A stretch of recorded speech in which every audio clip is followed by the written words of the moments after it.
तो ब्रेक के बाद एक बार फिर से स्वागत है आपका। रुक करेंगे अगली खबर की ओर और बात करेंगे सुभाष यादव की। दरअसल सुभाष यादव ये नाम किसी पहचान का मोहताज नहीं है, लेकिन फिलहाल ये नाम बिहार में सुर्खियां बटोर रहा है। दरअसल ईडी की टीम ने सुभाष यादव के आवास पर कल छापेमारी की थी और आज खबर ये है कि ईडी की टीम ने उन्हें गिरफ्तार कर लिया है। और इसी खबर पर ज्यादा जानकारी के लिए हमारे सहयोगी संजय जुड़ चुके हैं, सीधे उनका रुख करेंगे। संजय, सुभाष यादव को ईडी की टीम ने गिरफ्तार किया है, क्या कुछ अपडेट्स है, क्या जानकारियां हैं? देखिए रेखा, सुभाष यादव को कल ही जो है पूछताछ हुई थी और 6 ठिकानों पर जो है उनकी छापेमारी हुई थी। पटना के तमाम उन इलाकों में जहां उनका आवास है, चाहे वो पटना के सगुना मोड़ हो, तकिया पर हो, बाटा के पास हो, तमाम 6 ठिकानों पर एक साथ जो है ईडी ने शिकंजा कसा था। ऐसे में ईडी के द्वारा लगातार छापेमारी उनसे पहले भी की है, क्योंकि बालू कारोबार से जुड़ा हुआ मामला है और ऐसे में लालू प्रसाद यादव के बेहद करीबी वाले नेता हैं। भले उनके रिश्तेदार ना हैं, लेकिन कहीं ना कहीं सुभाष यादव ऐसे नेता हैं जो लालू यादव के बहुत ही करीब वाले नेता हैं। और लालू यादव के जितने भी करीबी नेता हैं उनके घरों पर पहले भी ईडी और सीबीआई का छापा पड़ चुका है। और अब तो सुभाष यादव को गिरफ्तार कर ईडी दफ्तर में कल 12 बजे लाया गया था, जिसके बाद जो है अब उन्हें जेल भेज दिया गया है। बेऊर जेल में उन्हें भेजा गया है। लगातार 14 घंटे तक उनसे पूछताछ हुई और 14 घंटे के पूछताछ के बाद जो है कई सवालों के जवाब जब ईडी को नहीं साफ तौर से मिला, तो अब उन्हें गिरफ्तार कर जेल भेजा गया है। सुभाष यादव ऐसे चेहरे हैं जो लालू यादव के बड़े करीबी वाले नेता हैं। अगर लालू यादव को कुछ भी कहते हैं सुभाष यादव, तो उस बात को लालू यादव काट नहीं सकते। तो ऐसे में उन परिवार के लोगों को ऐसे भी शिकंजा कसा जा चुका है। तो लालू यादव के जो करीबी वाले नेता हैं उसमें से सुभाष यादव का भी नाम है। सुभाष यादव के जो बेहद करीबी नेता हैं उनके घर पर भी कल छापेमारी हुई है, पूछताछ हुई है और अंत में सुभाष यादव को अब बेऊर जेल भेजा गया है।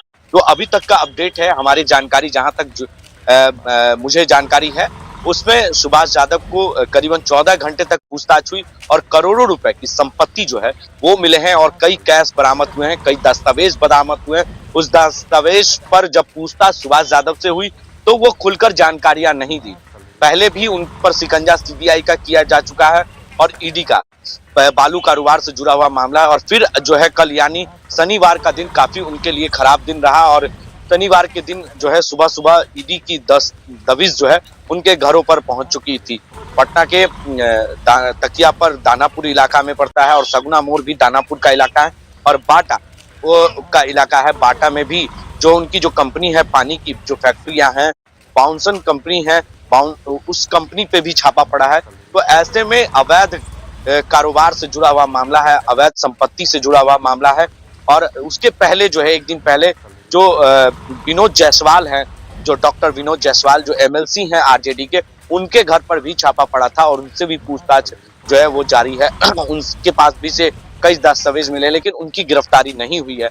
लेकिन सुभाष यादव की गिरफ्तारी हो गई है और 14 घंटे तक पूछताछ हुई। 14 घंटे के अंदर कई दस्तावेज मिले, कई पैसे मिले हैं उनके घर पर। तो ऐसे में रात के 12 बजे जब ईडी दफ्तर लाया गया था, उनसे पूछताछ की गई थी सुबह के वक्त और सुबह ही उन्हें जो है न्यायिक हिरासत में भेज दिया गया। तो ऐसे में कड़ी सुरक्षा के बीच उन्हें लाया गया था, क्योंकि लालू यादव के बेहद करीबी हैं और आरजेडी के कद्दावर नेता हैं। चतरा से लोकसभा चुनाव लड़ चुके हैं, लेकिन भले उन्हें कामयाबी नहीं मिली, हार का सामना करना पड़ा था। लेकिन इस बार भी उम्मीदें थी कि चतरा से वो इंडिया गठबंधन की सीट से वो चुनाव लड़ेंगे। लेकिन उससे पहले लोकसभा चुनाव से पहले ये बड़ा शिकंजा जो है लालू के जो बेहद करीबी वाले नेता हैं उनके घरों पर ये जो है छापेमारी चल रही है। तो ऐसे में लोकसभा चुनाव से पहले ईडी के द्वारा बड़ी कार्रवाई की गई थी। उसके पहले जो है तेजस्वी यादव से भी काफी देर तक 8 घंटे तक पूछताछ हुई थी, उससे पहले लालू यादव से। लेकिन उनका मामला जो है लैंड फॉर जॉब मामला है, यानी जमीन के बदले जो है नौकरी देने का मामला है। लेकिन इनका जो मामला है वो बालू कारोबार से जुड़ा हुआ है, अवैध तरीके से बालू का कारोबार करते हैं, खनन विभाग का मामला है। तो ईडी ने इन पर कार्रवाई की है। अवैध बालू खनन के जो है कारोबार है इनका, बिहार से लेकर झारखंड तक के तार है। तो ऐसे में जो है ईडी का शिकंजा जो है किया गया है और उनसे अब जो है न्यायिक हिरासत में रखा गया है, उन्हें जेल भेजा गया। काफी देर तक पूछताछ हुई और करीबन 14 घंटे तक उनके परिवार के लोगों से भी पूछताछ हुई। उनकी जो माता के नाम पर जो अपार्टमेंट है नवगछ, उनके अपार्टमेंट में भी छापेमारी हुई। तो ऐसे में पूरे परिवार के लोगों पर ईडी का दबिश है और और जो भी सुभाष यादव के बेहद करीबी वाले नेता हैं, उनसे भी पूछताछ हुई है। तो ऐसे में उन्हें अब जेल भेज दिया गया है, पटना के बेउर जेल में है और उन्हें जेल के अंदर रखा गया है। काफ़ी देर तक पूछताछ हुई, लेकिन ठोस सबूत ना मिलने की वजह से ईडी ने जो साफ नहीं हो पाया कोई कहीं मामले पर, चाहे वो ज़मीन का मामला हो या बालू का जुड़ा हुआ है, अवैध संपत्ति से जुड़ा हुआ मामला हो, तमाम इन दस्तावेज ज़रूर मिले हैं, लेकिन उन पर वो साफ तौर से जानकारियाँ नहीं दी है। जहाँ तक मेरी जानकारी है, 2 करोड़। ईडी जिस तरीके से एक्टिव नजर आ रही है, कार्रवाई कर रही है, उसको लेकर के अगर हम विपक्षी पार्टियों की बात करें तो उनका यही कहना है कि चुनाव से पहले जांच एजेंसियों का दुरुपयोग कर रही बीजेपी की ओर से कहा जा रहा है कि अगर मामले में कुछ गड़बड़ी है तभी जांच हो रही है और तभी कार्रवाई हो रही है और तभी गिरफ्तारी भी हो रही है। के लोग हैं ये जरूर कह रहे हैं कि इन पर पहले से मामला है, कोई नई नहीं है। बीजेपी की ओर से जो है ये बातें साफ तौर से कहा जा रहा है, लेकिन जो विपक्ष में बैठे लोग हैं वो साफ तौर से आरोप लगा रहे हैं कि ईडी और सीबीआई जो है बीजेपी का तोता है और उन्हीं के इशारों पर ये काम होता है। लोकसभा चुनाव से पहले जो है विपक्ष को डराया जा रहा है, धमकाया जा रहा है कि चुनाव से पहले जो जो फॉर्मूला है 400 पार का, उस फॉर्मूले पर जो है बीजेपी सफलता हासिल हो, इसलिए ईडी का जो है लगातार शिकंजा कसा जा रहा है, चाहे लालू परिवार पर हो या उनके बेहद करीबी वाले जो नेता हैं, तमाम उनके घरों पर छापा जो है ईडी का पड़ रहा है। तो ऐसे में जो सुभाष यादव हैं, लालू यादव के बेहद करीबी वाले नेता हैं, इसलिए उनके घर पर छापा पड़ रहा है। तो उनसे जो उनके घरों पर 2 करोड़ से अधिक की जो रकम है वो प्राप्त किए गए हैं, जानकारी जहां तक मेरी है। तो ये उन्हें अब बेउर जेल भेजा गया है। वहां पहले ईडी दफ्तर में पूछताछ हुई, पूछताछ के बाद कई चीजें सामने आई है, लेकिन खुलकर मीडिया के सामने बातें नहीं आई है। तो अभी जानकारी जो है वो ईडी लगातार जुटाने में लगी हुई है और चतरा से वो चुनाव लड़ना चाहते थे। इस बार भी उनकी पूरी तैयारी थी और चतरा से चुनाव लड़कर वो साबित करना चाहते थे कि लोकसभा में हम जीत सकते हैं। तो ऐसे में पिछले बार भले हार का सामना उन्हें करना पड़ा था, लेकिन इस बार भी उनका पूरा उम्मीद था कि वो चतरा सीट से चुनाव लोकसभा का लड़ेंगे। लेकिन चुनाव से ठीक पहले ईडी की जो दबिश हुई है, इससे जो है विपक्षी खेमे में नाराजगी है और सीधे तौर पर यही कहा जा रहा है कि ईडी जो है वो बीजेपी के इशारों पर काम कर रही है और हमें डराने की कोशिश की जा रही है। जो जन विश्वास रैली हुई, उस विश्वास की रैली में काफी भीड़ देखा गया था। उस भीड़ से जो है भाजपा डरी हुई है और इसी डर को लेकर ईडी और सीबीआई का इस्तेमाल भाजपा की ओर से किया जा रहा है। जी रेखा।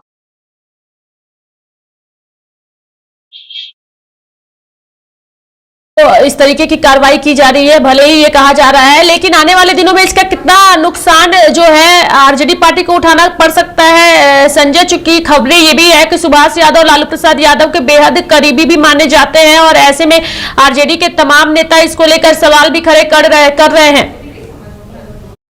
बिल्कुल खामियाजा तो जरूर भुगतना होगा, क्योंकि जिस तरीके से ईडी का दबिश हुआ है और ऐसे में अवैध कारोबार से जुड़ा हुआ मामला है, अवैध संपत्ति से जुड़ा हुआ मामला है, तो जाहिर सी बात है कि जनता में जो मैसेज जा रहा है कि कहीं ना कहीं ये लोग सिर्फ अवैध तरीके से कारोबार करते हैं, अवैध तरीके से धन की उगाही करते हैं, तो ये जनता के बीच जो मैसेज जाएगा, इससे कहीं ना कहीं इसका फायदा बीजेपी को जरूर मिलेगा और 40 में से 40 सीटें जीतने के लिए भाजपा कोई भी हथकंडा अपना सकती है। तो ऐसे में इसको लेकर रणनीति भाजपा की ओर से लगातार बनाए जा रहे हैं। कल गृह मंत्री अमित शाह भी पटना आए थे और पालीगंज में ओबीसी और ईबीसी मोर्चा के उन्होंने जनसभा को संबोधित किया था। तो ऐसे में अति पिछड़ा समाज को लेकर उन्होंने पहले ही कहा था मन से कि बालू माफिया हो या शराब माफिया हो या भू माफिया हो, उन्हें उल्टा लटकाकर जो है सीधा करना हमें आता है और सीधा लटकाकर उन्हें जेल भेजना जाता है। तो उसी तरीके से ठीक उनके आगमन हुआ और इधर ईडी की दफ्तर दबिश हो गई, ईडी ने कार्रवाई भी शुरू कर दी और जेल भी भेज दिया।